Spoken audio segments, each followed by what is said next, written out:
Junko फुरुताचा जन्म 18 जानेवारी 1971 झाला होता. जंको फुरुता 17 वर्षीय जपानी हायस्कूल विद्यार्थिनी होती, जिचे अपहरण, बलात्कार, छळ आणि हत्या करण्यात आली होती. तिचे शोषण मुख्यतः 4 पुरुष किशोरांनी केले होते. हिरोशी मियानो 18 वर्ष, जो ओगुरा 17 वर्ष, शिंजी मोनाटो 16 वर्ष आणि यासुशी वातानाबे 17 वर्ष. 25 नोव्हेंबर 1988 पासून 40 दिवसांच्या कालावधीत त्यांनी हे कृत्य केले होते. जपानमध्ये हे प्रकरण कॉन्क्रीट एन्केस्ड हायस्कूल मुलीच्या हत्येचे प्रकरण म्हणून ओळखले जाते. गुन्हेगारांना 7 ते 20 वर्षांपर्यंत तुरुंगवासाची शिक्षा झाली. या खटल्याच्या क्रूरतेने जपानला धक्का बसला आणि देशाच्या युद्धोत्तर इतिहासातील बालगुन्हेगारीची ही सर्वात वाईट घटना असल्याचे म्हटले जाते. फुरुताचा जन्म 18 जानेवारी 1971 रोजी झाला आणि मिसाटो सैतामा प्रिफेक्चर येथे ती मोठी झाली, जिथे ती तिचे आईवडील, मोठा भाऊ आणि लहान भावासोबत राहत होती. तिच्या हत्येच्या वेळी ती याशुओ मिनामी हायस्कूलमध्ये 17 वर्षांची वरिष्ठ होती आणि ऑक्टोबर 1988 पासून एका प्लॅस्टिक मोल्डिंग कारखान्यात अर्धवेळ काम करत होती. नियोजित पदवी झाली. फुरुताने इलेक्ट्रॉनिक्स रिटेलरमध्ये नोकरीही स्वीकारली, जिथे तिने पदवीनंतर काम करण्याची योजना आखली. फुरुताला तिच्या वर्गमित्र आणि शिक्षकांनी चांगलेच पसंत केले होते आणि उच्च ग्रेड आणि क्वचित अनुपस्थिती होती. तिच्या मैत्रिणीच्या म्हणण्यानुसार तिने एक आदर्श गायिका बनण्याचे स्वप्न पाहिले. गुन्हा करणारे 4 पुरुष किशोरवयीन होते. हिरोशी मियानो 18 वर्षांचा, जो ओगुरा 17 वर्षांचा, शिंजी मिनाटो 16 वर्षांचा आणि यासुशी वातानाबे 17 वर्षांचा, ज्यांना न्यायालयीन कागदपत्रांमध्ये ABCD असे संबोधले गेले. टेत्सुओ नाकामुरा आणि कोइची इहारा या 2 इतरांना G आणि L संबोधले गेले.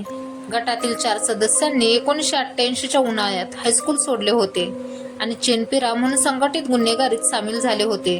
त्यांनी मिनाटोचे अडाची टोकियो येथील कौटुंबिक घर हँगआउट म्हणून वापरण्यास सुरुवात केली.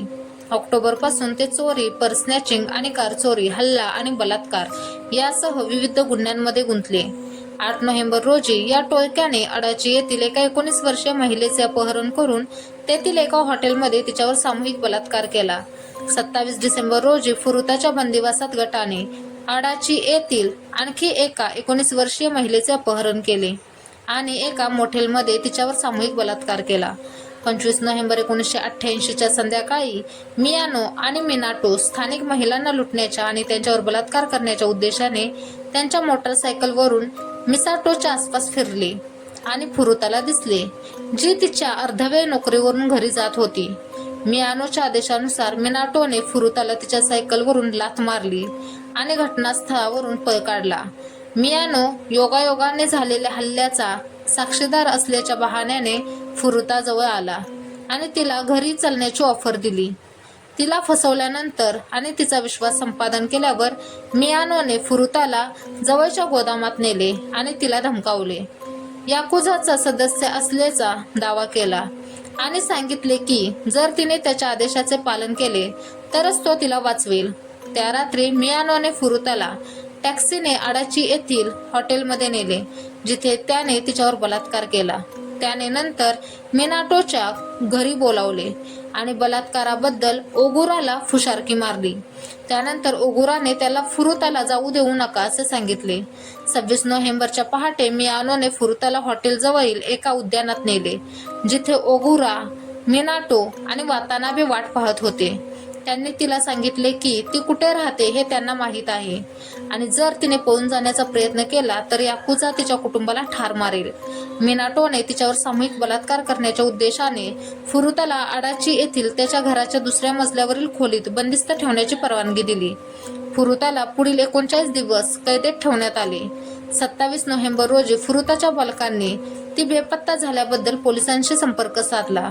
पुढील तपासापासून परावृत्त करण्यासाठी अपहरणकर्त्यांनी फुरुताला तिच्या आईला 3 वेळा कॉल करण्यास भाग पाडले की ती पळून गेली होती, परंतु सुरक्षित आहे आणि मित्रांसोबत राहिले आहे.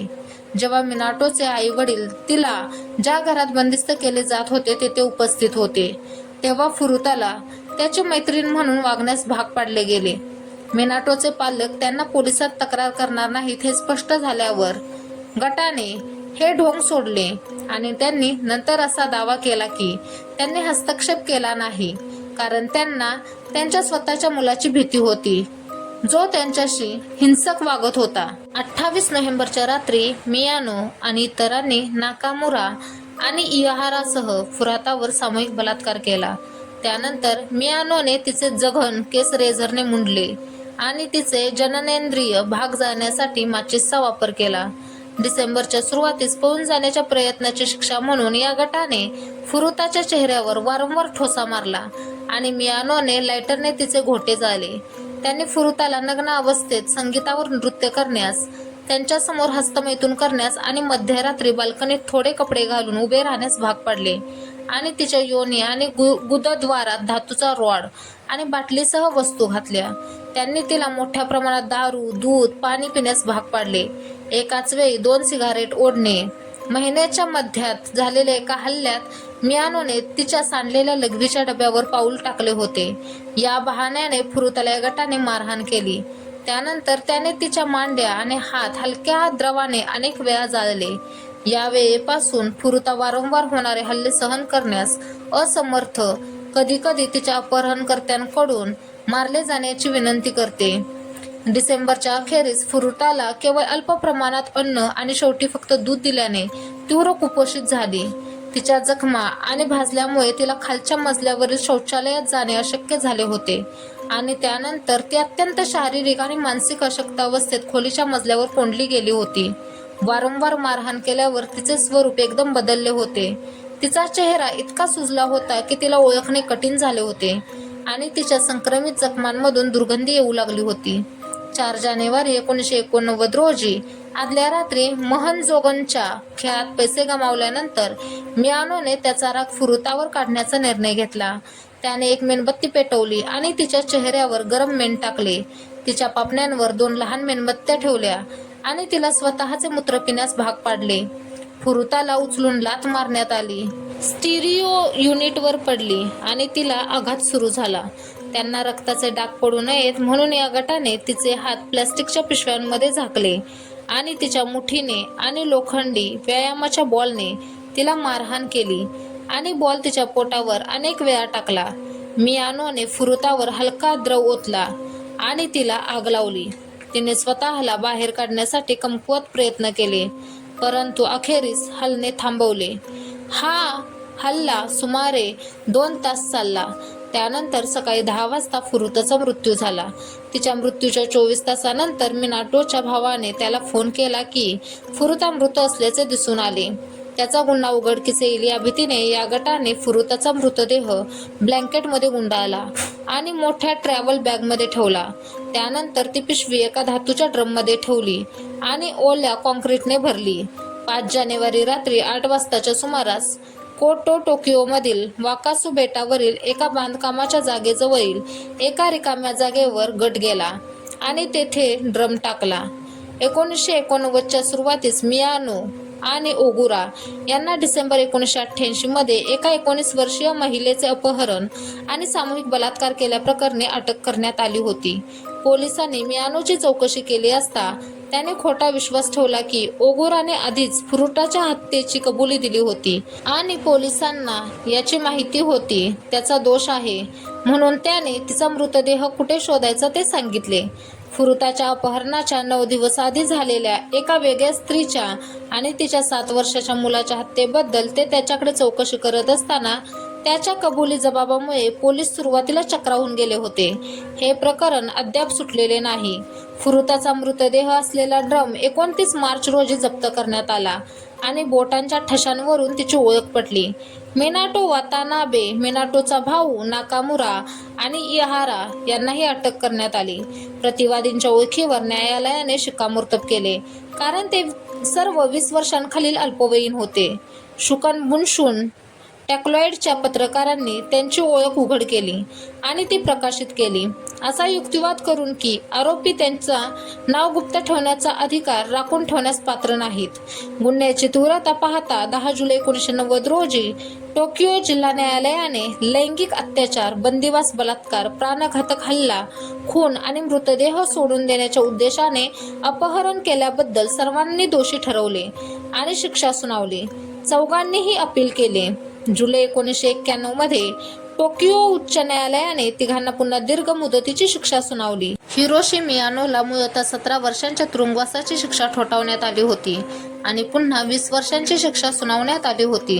जपानमध्ये सामान्यतः जन्मठेपेची सर्वात मोठी शिक्षा दिली जाते, ज्याची फिर्यादीने मागणी केली होती. मियानोच्या पालकांनी त्यांचे घर विकले आणि फुरुताच्या पालकांना 50 दशलक्ष नुकसान भरपाई दिली, जी त्यांच्या मुलाच्या बचावाने कमी करणारी परिस्थिती म्हणून सादर केली.